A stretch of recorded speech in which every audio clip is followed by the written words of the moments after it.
Among the bills of interest and international significance contained in the recent executive communication from the President Muhammadu Buhari, GCFR, which was read on the floor of this hallowed chamber on the 19th January 2022.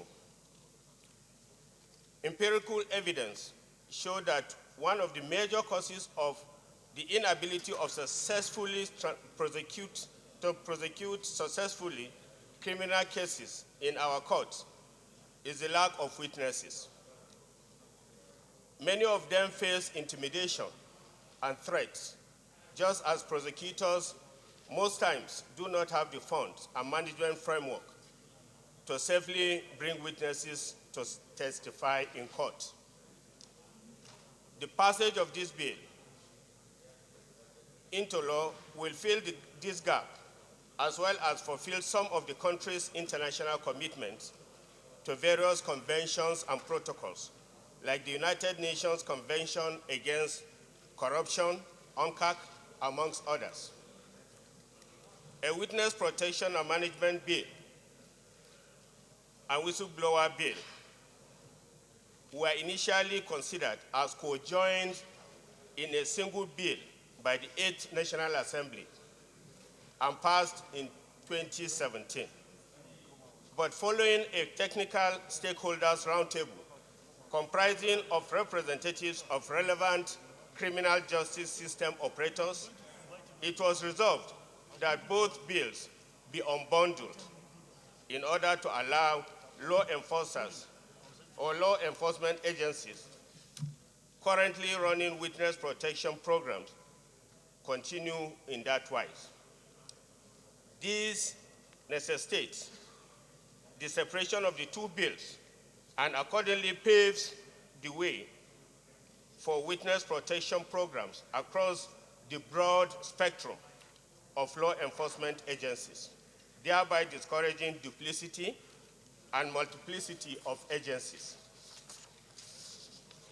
Section 1 of this bill, Mr. President, distinguished colleagues, establishes a legal and institutional framework to protect witnesses and related persons with responsibilities for carrying out all administrative duties relating to witnesses and related persons, ensuring that the relevant agency takes responsibility for entering into a witness protection agreement, regulate the procedure while harmonizing existing laws and policies on the witness protection and management. The bill in Section 2 also specifies offenses, laws in which the bill can apply, and they comprise terrorism, money laundering, prevention and prohibition, economic and financial crimes, corrupt practices and other related offenses, drugs, narcotics, and their trafficking, trafficking in persons, criminal and penal code offenses, customs and excise management, any legislation dealing with proceeds of crime, confiscation and forfeiture of assets, and to all justice sector institutions and authorities, including the courts, law enforcement, as well as security agencies and other relevant regulatory institutions towards the protection of witnesses in the course of the investigation, detection, and prosecution of offenses. Part 2 sets standards for establishing and managing the witness protection program, which all relevant agencies comply with, especially with respect to the above-mentioned offenses.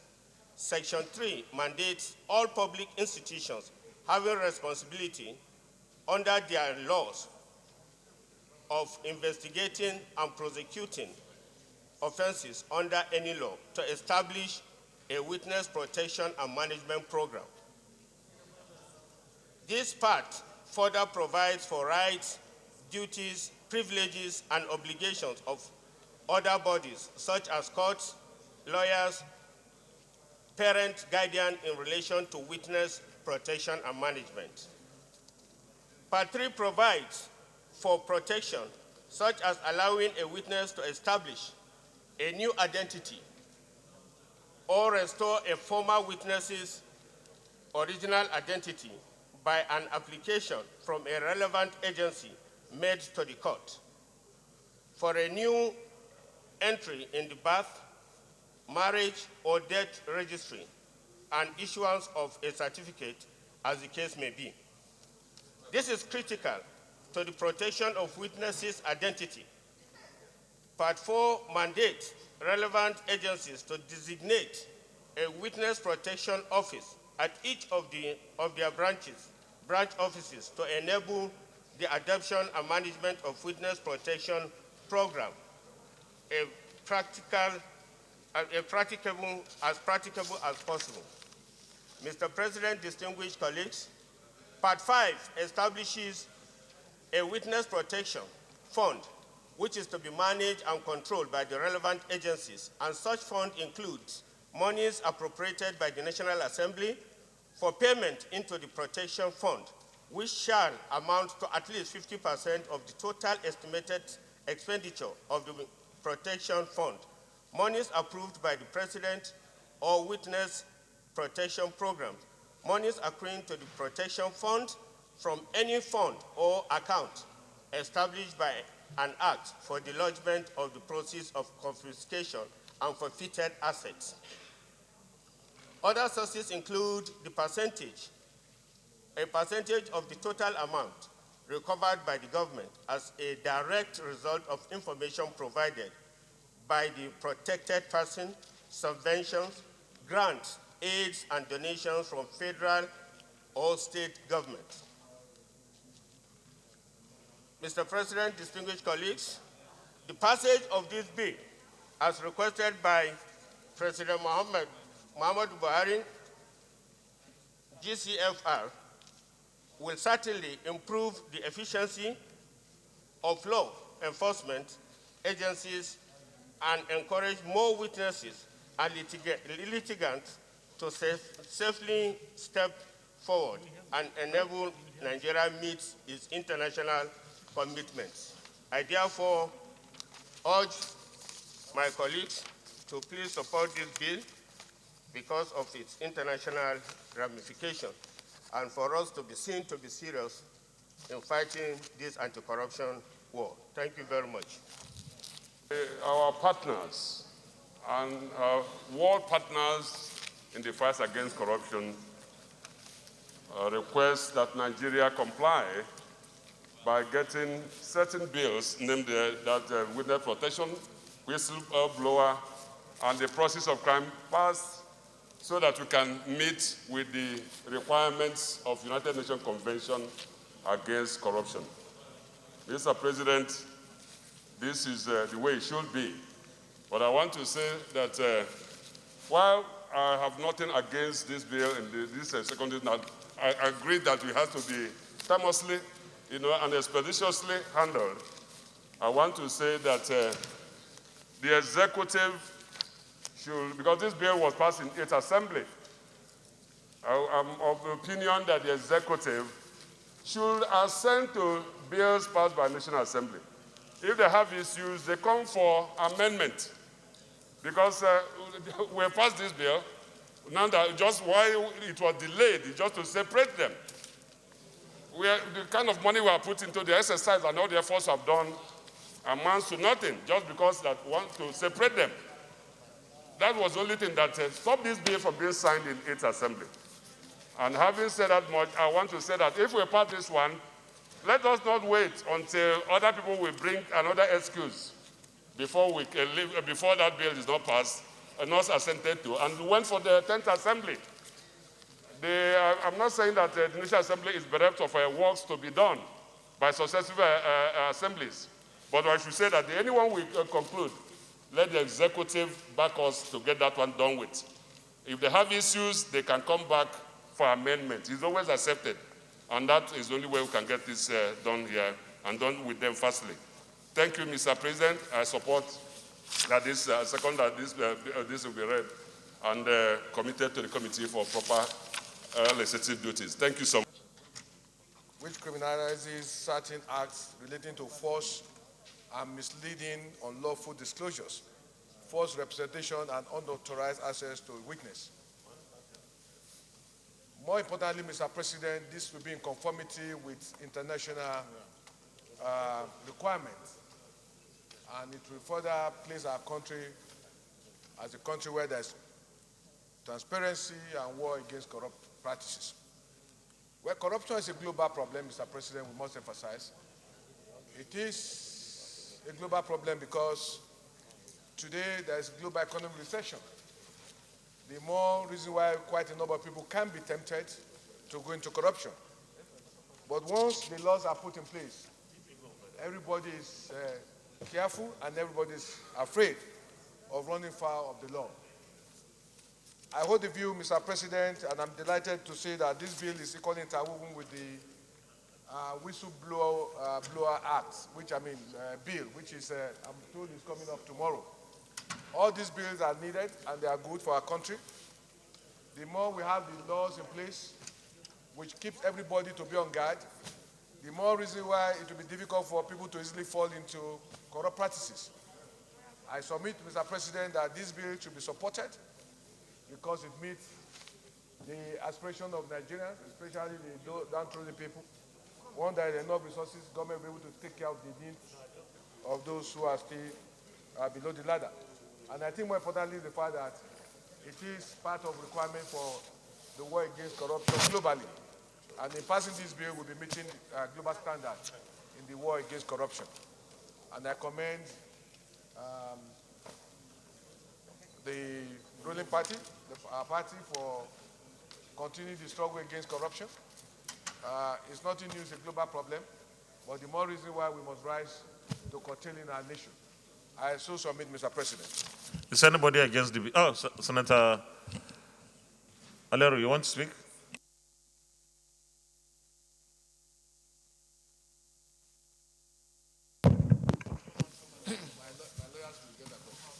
Thank you, Mr. President, distinguished colleagues. I rise to lend my support to this very important bill for two reasons. Number one, Nigeria, we are complying with the international best practices, as my colleague has said.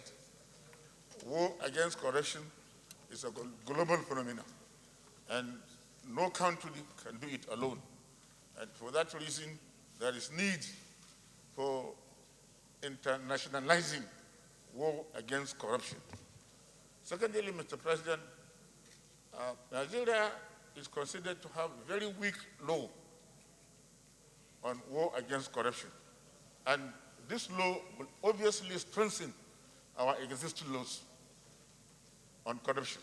So it will be seen that we are complying with the international best practices, and we are also strengthening war against corruption. Mr. President, I will further say that this bill touches on money laundering, touches on trafficking, narcotics, which is the main problem in Nigeria today. And everybody should support it because narcotics, drugs trafficking, human trafficking are causing very serious problems in Nigeria. If you take, for example, drug trafficking, in our airport, on a daily basis, you see quite a number of people being caught. And these people are just carriers. The main culprits are let loose. They are in the country. Nobody cares to go after them. It is only after Brigadier General Buba Marwa retired, had been made the chairman of NDLA, we saw very big wigs being caught and put on dock. And quite a number of them are now behind bars. This law will obviously strengthen war against drug trafficking. And innocent youth are being used to carry these drugs. Equally, money laundering is a phenomenon. Money laundering is a phenomenon that is seriously hampering the development of this country. a lot of money is being carted abroad, leaving us in pecuniary situation. This money should have been used to provide services like education, healthcare, agriculture, what have you. But this money is being transferred abroad, and nobody is using it.